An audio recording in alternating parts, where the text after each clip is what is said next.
So we've got this is a little Delfield propane unit, R-290. We had a failed condenser fan motor on it. There's no high pressure control. We spoke to Delfield. They wanted us to try to replace the condenser fan motor before we went any further. After replacing the condenser fan motor, I turned the system on, and I can tell you that the compressor is bad without even having to put gauges on it. Notice though, because it's an R-290, everything's welded shut. There's no ports. We've done work on this one before, but you can actually hear it. And then it's been running for about 15 minutes. The compressor head is just, cool. Discharge line is cool. Liquid line is cool. Suction line is not even remotely cold. And my temperature hasn't changed at all. And I don't know if you guys can hear that sound, but you can hear the valves in the compressor just knocking. So at this point, I will put piercing valves on here just to confirm that it has refrigerant in it. Not a fan of these bullet piercing valves. Unfortunately, in this situation, there wasn't enough stub tube to weld in a fitting. I did confirm though that the compressor is bad, so this is our suction line. It has 117 psi when it's running. Nothing's happening, and you can hear the valves inside just rattling. Okay, so we've got the new compressor here now. So first thing we're going to do is we're going to go ahead and vent the refrigerant to a safe space. Make sure there's nothing around here that's going to cause problems with the flammable refrigerant. It'll dissipate into the oxygen real quick and mix, and won't be a big deal. So we'll go ahead and use this port that I added to go ahead and vent the charge. And then of course, while we're doing that, we're going to have our leak detector ready and our fire extinguisher ready. I'm about to vent this refrigerant. I've got my fire extinguisher and I've got my leak detector running. When that starts going crazy, I'm going to slow down with the purge of gas until it stops going crazy. So we're just going to do a little bit of gas at a time. We're only dealing with about 5 ounces here, so.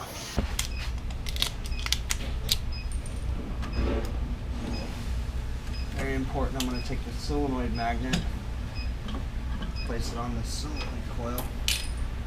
That way we don't have gas trapped behind the solenoid.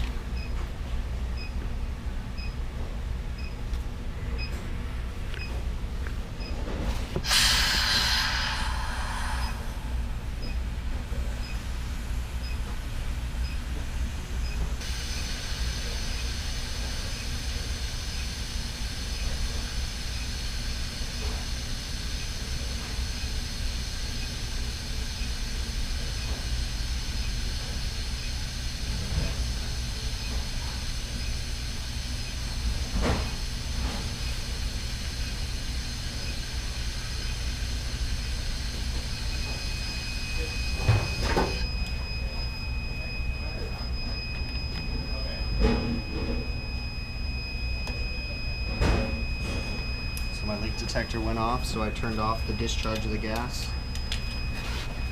Let the air kind of get rid of the propane. So I'm going to wait until the leak detector calms down.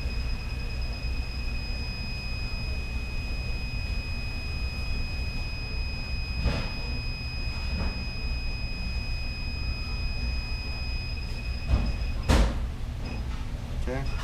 Leak detector's calmed down. I'm going to go ahead and start releasing gas again.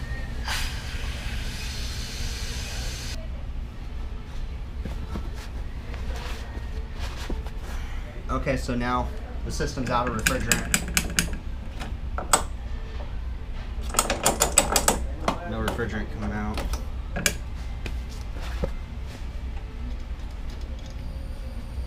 Still a teeny bit right there.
Okay, we're gonna cut these out.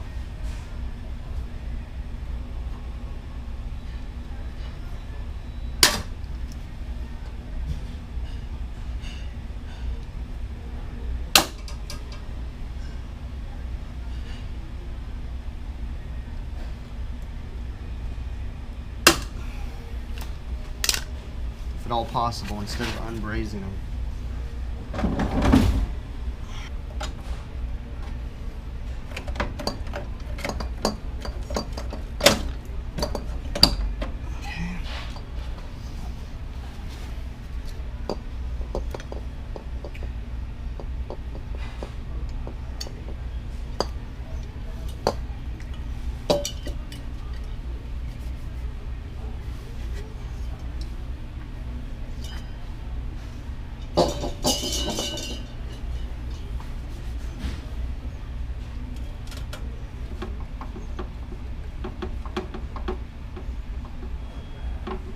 Try to cut out everything that we can.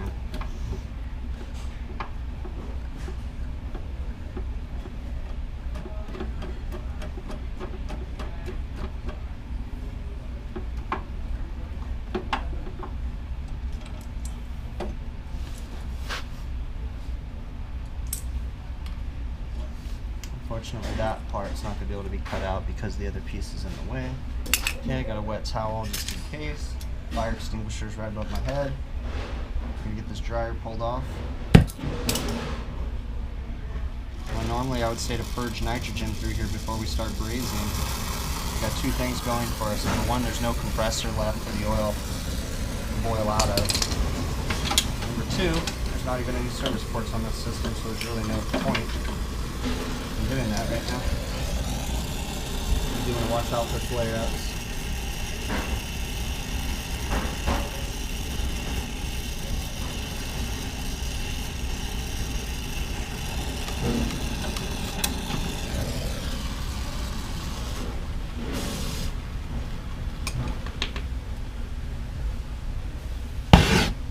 There's some flared up R-290.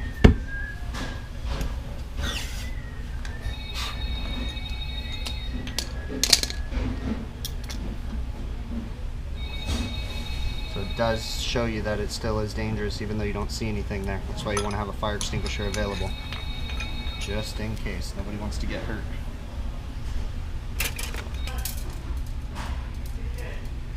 So even though the compressor's not there, there's still a little bit of residual vapor.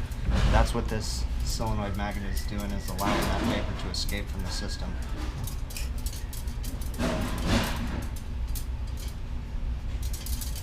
See what the dangers could be if someone doesn't really pay attention to what they're doing. You could really get hurt working on this.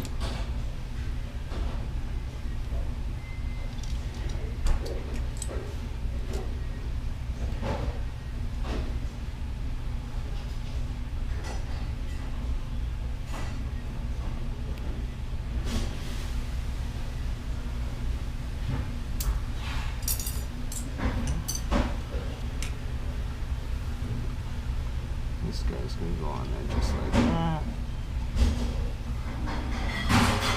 That guy's going to go like that. We're going to have to trim it short.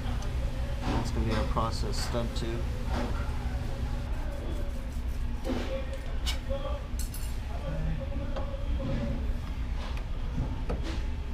Those guys. Put something underneath there.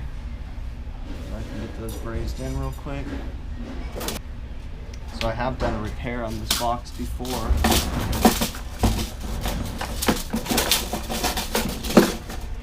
When they first got the box right out of the truck, there was a weld that wasn't brazed. It was like right here on this T.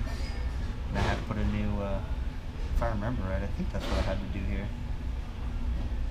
Yeah, I think it was leaking right on the T. No, actually it was leaking right here on this suction line. That's right.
Inspect my welds. Looks good.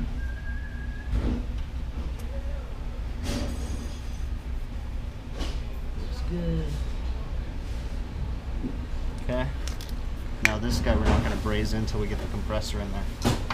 Now that it's cooled a little bit, we can go ahead and put this on there.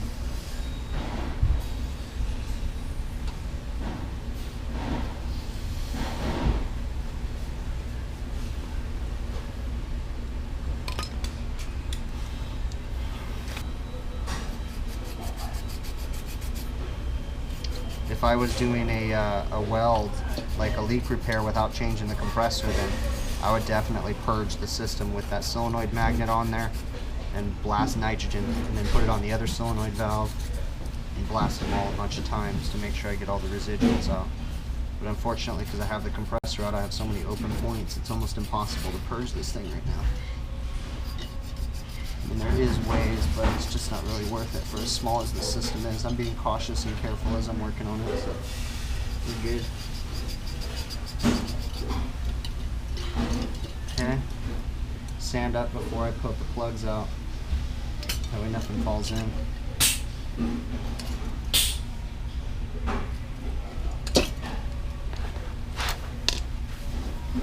Okay.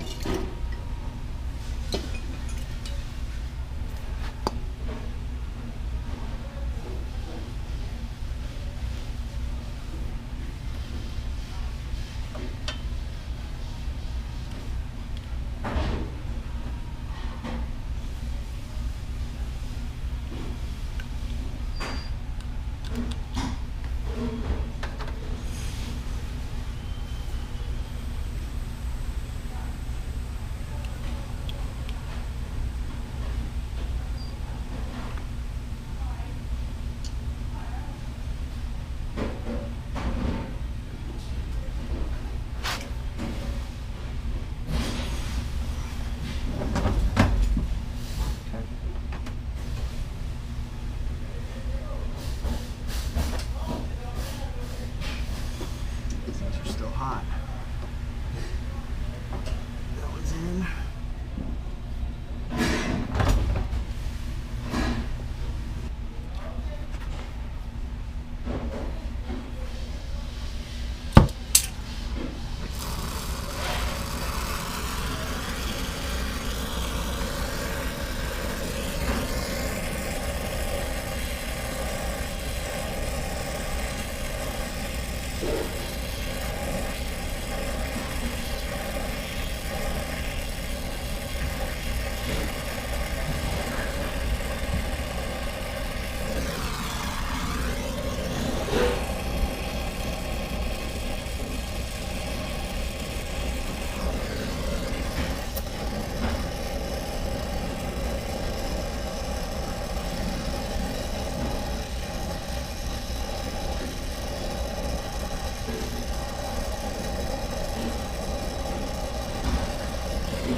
I like to cool with my oxygen. Just little bit. I don't want to cool with a wet towel quite yet. I want to let the weld set. Inspect my weld. It looks clean. Inspect my weld and it looks clean. So at this point I'm comfortable cooling it with a wet towel now.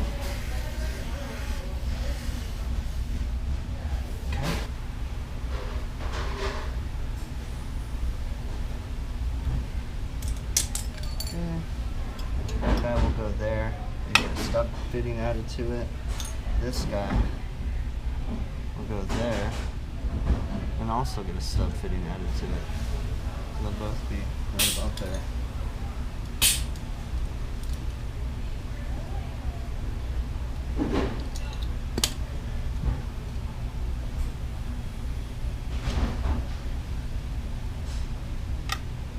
Yep, perfect. So that guy will go there. That guy will go there. They'll both run right next to each other. And we'll add stub fittings onto them and weld them shut. Okay, 2 stub fittings here. Pull the shredders out. That's off. Go ahead and raise these bad boys on.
Inspect my welds.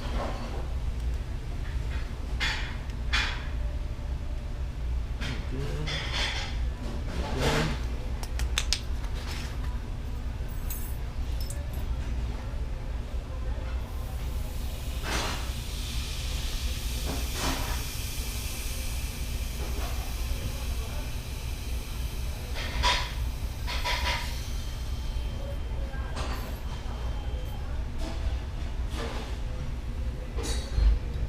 Okay. So at this point, I can bend these in when I'm all done, so I'm just going to braze them where they're sitting right now so that way I can work.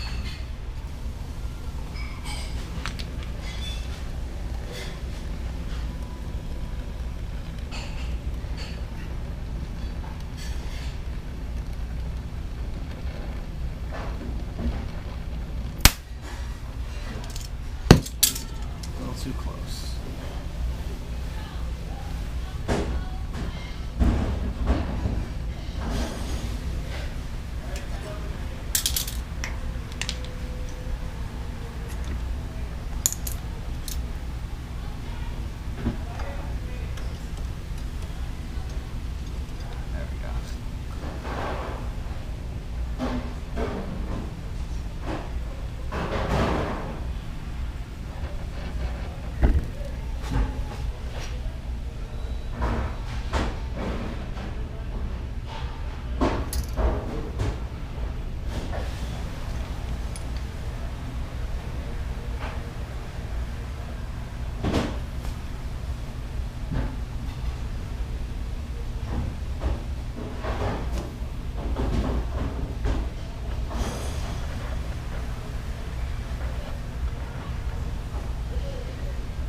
too close.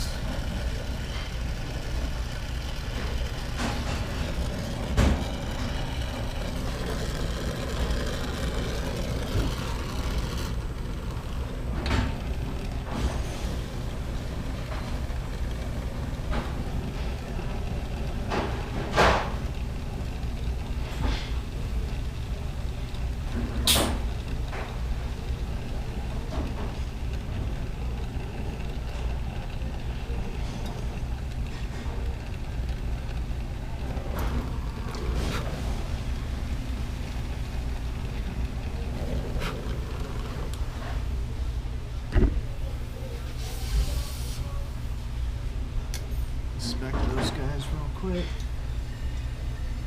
Looks good. Looks good. Looks good. Looks good. Looks good. Looks good. Looks good. Looks good. This guy looks good.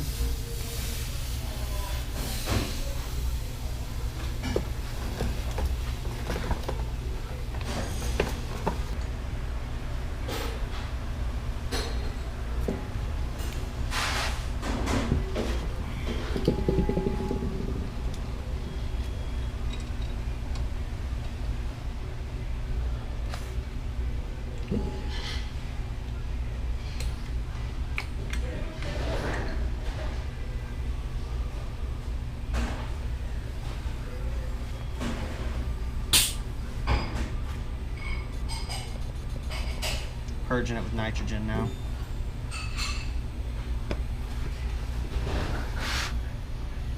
Just to clear out any funky stuff in the system.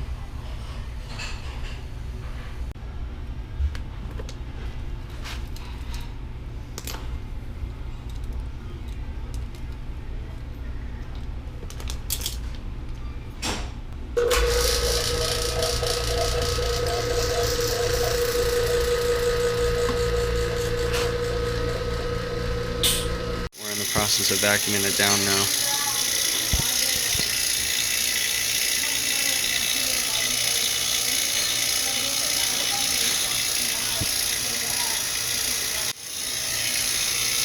Just waiting for the vacuum.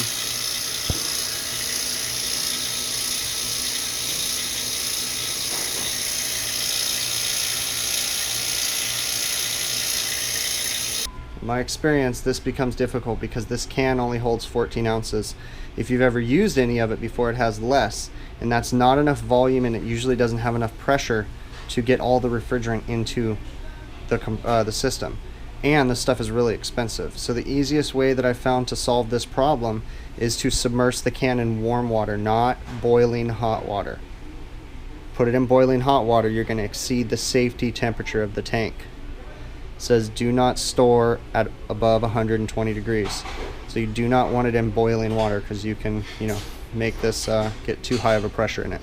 But I'm just going to put it in warm water, bring up the pressure inside this so that way I can better get all the refrigerant into the system. So I'm going to attempt to film this.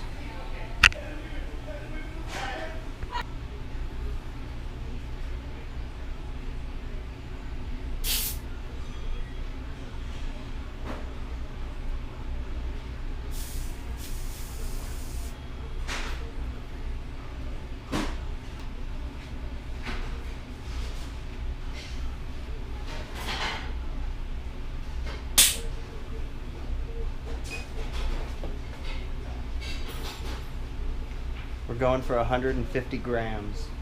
So just to make life easy, I went ahead and set the units on my scale to grams.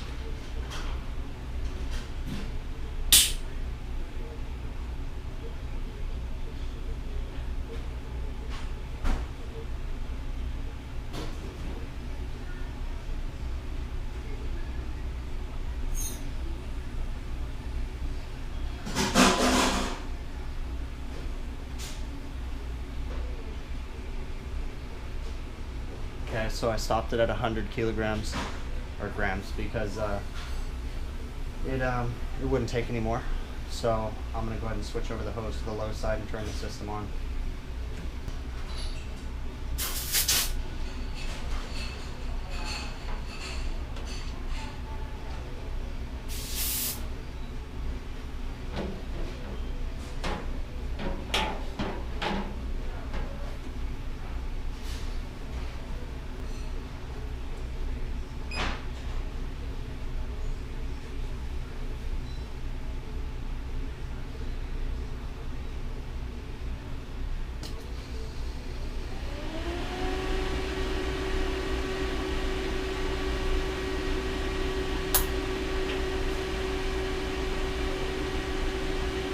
just gonna go a little bit over the charge to compensate for what I'm gonna lose when I take my gauges off and stuff. So we're at 50 kilograms right now.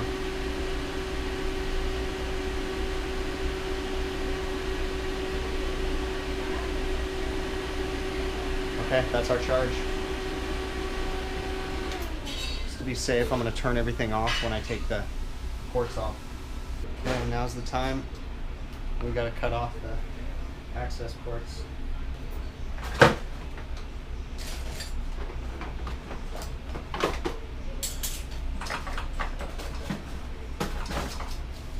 This is definitely the sketchy part. Gotta weld this shut.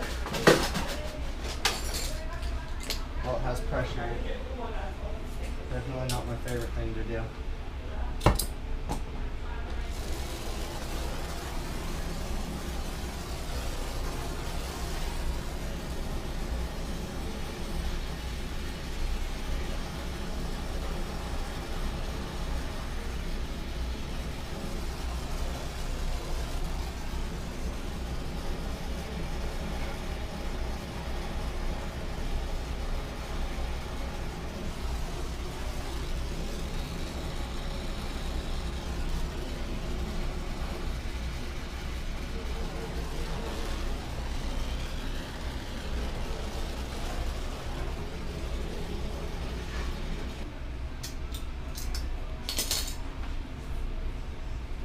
Okay, now we leak check.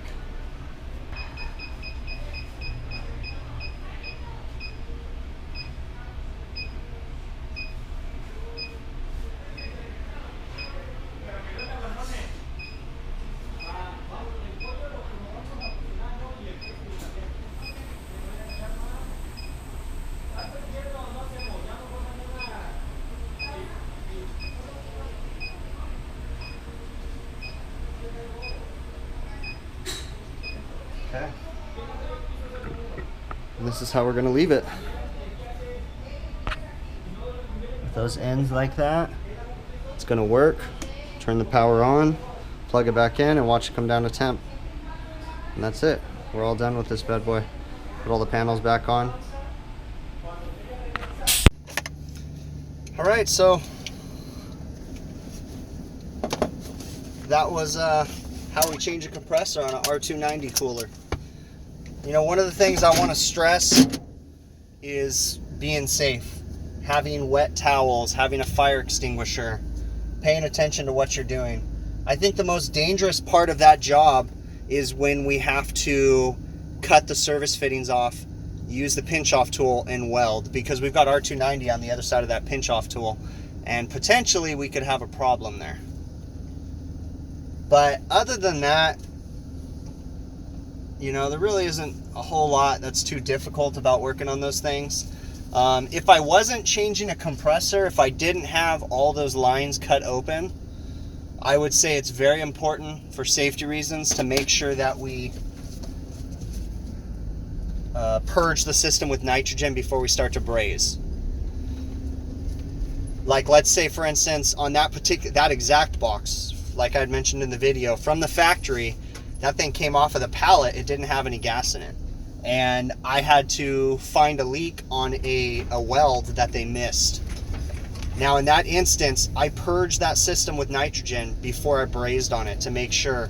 And I also use those solenoid magnets to open up the solenoid valve so I don't have to turn the unit on and be trying to diagnose with propane with electricity in the system. So I'm safely able to unplug the system, put the solenoid magnet on there, turn on the nitrogen, purge it through the system, and then braze. And then you even saw, if you pay attention in the video, even after I cut all the lines open and it was open to atmosphere, I took my torch to it and we had like a little flame come out of the thing, like a little blowtorch, because there was still vapor even though I purged it, or even though I had everything open in the system. So that's why it's so important, you know, to be safe and to pay attention to what you're doing. Obviously, you want to make sure you're pulling down proper evacuation rates, 500 microns, and making sure that it holds. That's very important because if we still have moisture in the system, we have potential for acid to build. And if we have acid building in that system, we have more potential for there to be a catastrophic failure or a direct short to ground. And I've yet to see what happens on a compressor that has R-290 in it that has a direct short to ground. I hear all the people that are preaching about R-290 saying it's completely safe, it wouldn't catch on fire, but I don't know about you. I've seen R-404A catch on fire, and that's not even flammable. But when you have hot oil in the system and there's a direct short and it blows a terminal out, I've had customers scream at me because the unit shoots a flame out the back, and they call me and I go over there and sure than shit, there's a freaking burn mark from where a flame shot out the compressor. So I can only imagine how that would happen with R-290, and that's something I'm afraid of. So we need to make sure we're following proper refrigeration practices. Vacuuming down the system below 500 microns is critical on R-290 systems, as it is on any other system, but on R-290 we have the potential for a fire or an explosion. So we need to make sure we're following proper refrigeration practices. Other than that, just being safe, like you saw in the video. Being aware of my surroundings. When I'm venting the refrigerant, that was a really important part. I like to put the leak detector about 2 feet away from me, turn it on, and as that thing starts going off, I stop venting the refrigerant, and I just kind of let it go a little bit at a time just to be 100% safe. Other than that, that's about it.